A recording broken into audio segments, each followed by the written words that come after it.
Selamat pagi pemirsa, apa kabar Anda di pagi hari ini? Senang sekali saya Graciela Taime dapat menjumpai Anda dalam Berita Papua.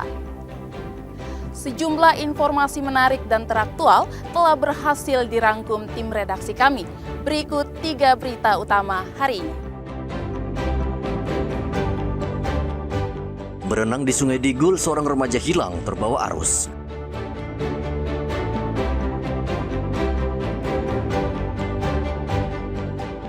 Seorang pengendara menabrak lansia di Merauke, korban tewas di rumah sakit.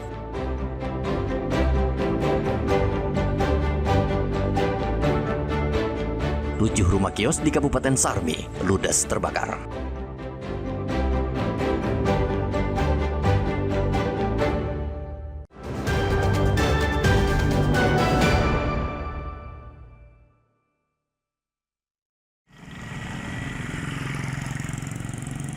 Sejumlah ruas jalan di Merauke rusak parah dan minim penerangan. Jalan yang rusak ditambah dengan penerangan lampu jalan yang tidak memadai menjadi ancaman serius bagi keselamatan pengendara. Warga dituntut untuk ekstra waspada dan penuh hati-hati saat melintasi jalan, apalagi di tengah musim hujan. Situasi ini menjadi perhatian khusus bagi Kepolisian Resor Merauke, mengingat sebentar lagi akan ada pergerakan warga untuk mudik. Untuk mengantisipasi kecelakaan, Kasat Lantas Polres Merauke mengimbau agar warga mempersiapkan diri dan kendaraan sebelum bepergian. Penyebab laka berikutnya adalah memang kurangnya penerangan jalan dan banyaknya jalan yang berlubang. Jadi kami menghimbau kepada seluruh masyarakat Merauke bahwasanya saat ini memang menjelang Natal dan Tahun Baru, untuk kepadatan arus lalu lintas mulai terjadi peningkatan. Apalagi nanti menjelang pada saat libur bersama Natal dan Tahun Baru ataupun mudik di Merauke, tentunya harus berhati-hati karena mengingat cuaca saat ini tidak menentu dan sering hujan sehingga jalanan licin.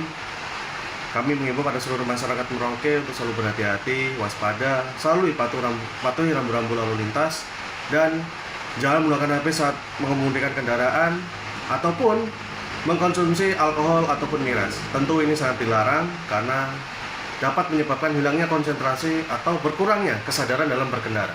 Berkaca dari kasus kecelakaan yang terjadi sebelumnya, kesiapan kondisi kendaraan dan kewaspadaan pengendara adalah kunci utama untuk menghindari musibah.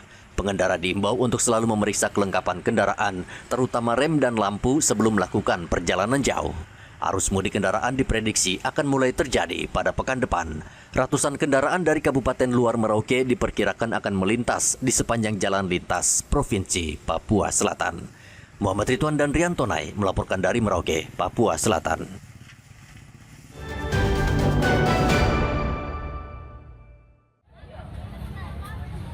Menjelang Natal dan Tahun Baru, pemerintah daerah menyiapkan minyak tanah bersubsidi dengan jatah 20 liter bagi setiap kepala keluarga. Kelangkaan minyak tanah di Kabupaten Mimika membuat dinas bergerak cepat. Penyaluran minyak tanah dilakukan bergilir.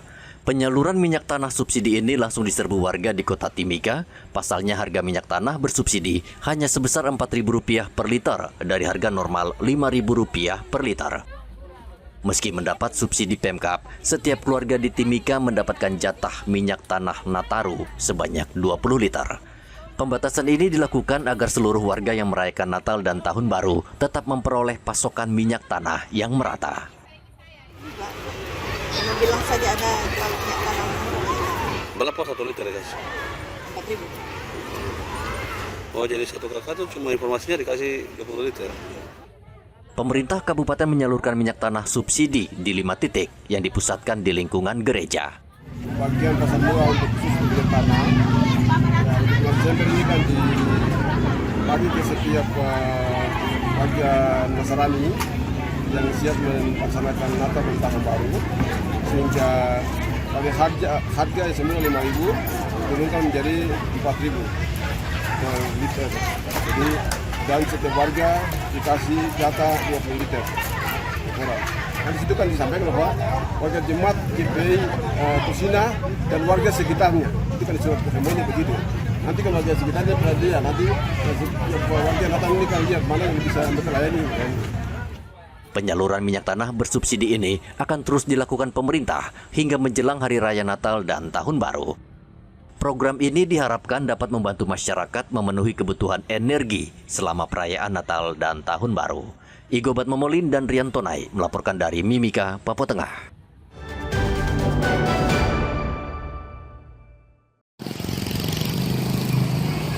Untuk memenuhi kebutuhan masyarakat terhadap uang kartal menjelang perayaan Natal 2025 dan Tahun Baru 2026, Bank Indonesia menyiapkan uang sebesar 5,1 triliun rupiah.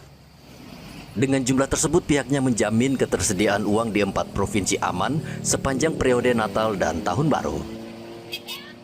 Penyediaan uang kartal ini diharapkan dapat mengakomodasi kebutuhan penarikan tunai, sekaligus mengantisipasi meningkatnya permintaan penukaran uang pecahan kecil yang biasanya terjadi menjelang Hari Raya Keagamaan. Untuk uang kartal yang disiapkan untuk periode Natal ini sekitar 5,1 triliun. 5,1 triliun itu adalah angka yang meliputi Papua sendiri dan juga 7 bekas titipan di bawah pengelolaan Bank Indonesia. Mulai dari Biak, Merauke, Nabire, Sorong, Serui, Timika, dan Nomomena. Jadi total untuk periode Natal ini kita menyiapkan uang kartal nilai 5,1 triliun rupiah.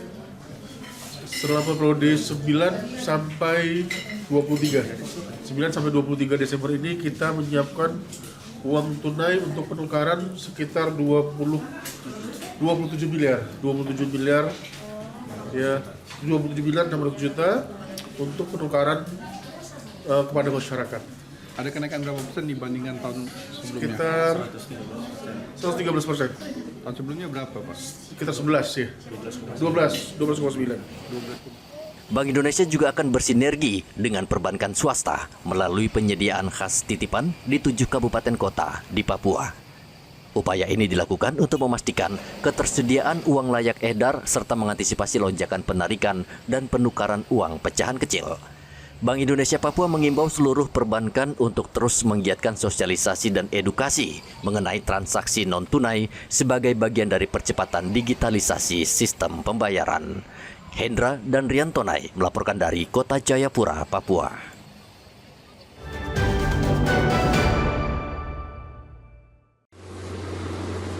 7 bangunan rumah kios di Kabupaten Sarmi, Papua pada hari Minggu terbakar. Sumber api diduga berasal dari bagian samping salah satu kios. Warga sekitar mulai panik ketika pemilik kios berteriak minta tolong. Api mulai membesar dan saat itu mobil pemadam kebakaran belum tiba. Warga serta pemilik kios berusaha memadamkan api dengan peralatan seadanya. Namun karena material bangunan semi permanen serta banyak barang mudah terbakar, api justru semakin membesar dan mulai merembet ke bangunan lain. 2 mobil pemadam kebakaran milik Pemkab Sarmi akhirnya datang membantu. Kurang lebih 2 jam api akhirnya berhasil padam. Kejadian itu berawal menurut saksi mata berasal dari sebuah rumah dan menyebar ke beberapa rumah. Dan berdasarkan laporan dari masyarakat bahwa terjadi kebakaran sehingga direspon oleh anggota yang piket dari pihak Polres Sarmi mengirimkan 1 unit water cannon untuk membantu memadamkan api bersama dengan Dinas Pemadam Kebakaran. Dan kejadian tersebut tidak menimbulkan korban jiwa tetapi mengakibatkan 7 rumah terbakar. Tidak ada korban jiwa dalam peristiwa ini, namun pemilik kios dan rumah mengalami kerugian yang tidak sedikit karena banyak barang berharga yang tidak bisa diselamatkan. Saat ini lokasi kebakaran sudah terpasang garis polisi dan Satuan Reskrim Polres Sarmi tengah menyelidiki penyebab kebakaran. Arthur dan Rian Tonai melaporkan dari Sarmi, Papua.